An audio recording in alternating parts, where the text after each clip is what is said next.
काय चर्चा झाली, सांत्वन भेट घेतली आणि मुख्यमंत्री देखील आपण चर्चा केली, नोटिंग देखील केली, काय सांगितलं?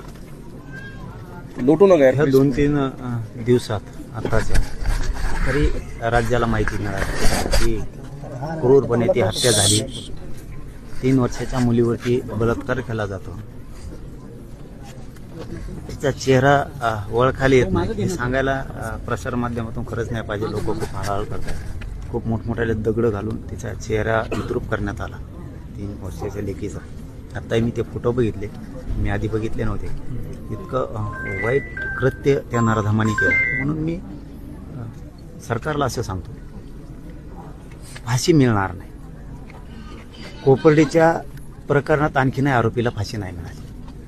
जर खरंच त्या 3 वर्षाच्या लेकीला तुम्ही लाडकी लेक म्हणता, लाडकी बहीण म्हणता, तर मुख्यमंत्र्यांनी आणि दोन्ही उपमुख्यमंत्र्यांनी खरंच लाडकी लेक वाचवायची असत तर फाशी होईल का नाही ही शंका आहे. त्यापेक्षा एन्काउंटर करून टाका. एकदम करेक्ट. तुम्ही एन्काउंटर करून टाका. हे चार्जशीट काय लवकर येणार नाही, हे साक्ष पुरावे काय लवकर सापडणार नाहीत, पळवाटा कायद्यातल्या खूप शोधल्या जाणार.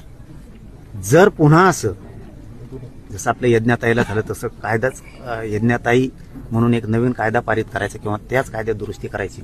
2 महिन्याच्या आत चार्जशीट दाखल करून बाललैंगिक अत्याचाराचा जो कोर्ट आहे, जो अधिनियम आहे, त्या अंतर्गत ही केस चालवायची. सेपरेट बेंच द्यायचा आणि ही केस तातडीनं चालवायची. 2 महिन्याच्या आत आरोपींना फाशी द्यायची. 2च प्रयोग करणं सरकारनं गरजेचं आहे, तरच राज्यात दाग जाईल. पहिला प्रयोग एकतर आरोपीचा लगेच एन्काउंटर करणे, तर तुम्ही लाडकी लेक म्हणा, लाडकी बहीण म्हणा, नसता तुमच्या तोंडाला काळं पासून घ्या तुम्ही सरकार म्हणून. नसता दुसरं 2 महिन्याच्या आत केस संपवायचे म्हणजे संपवायचे. आणि जर तुम्ही हे नाही 2 महिन्यात संपवायचे आणि फाशी द्यायची, तरच धाक बसत, दरारा निर्माण होईल आणि असे कृत्य मुलींवरती, लेकी बाळींवरती पुन्हा होणार नाही. आणि तुम्ही असं नाही केलं तर पूर्ण राज्यात आम्ही आंदोलन सुरू करणार.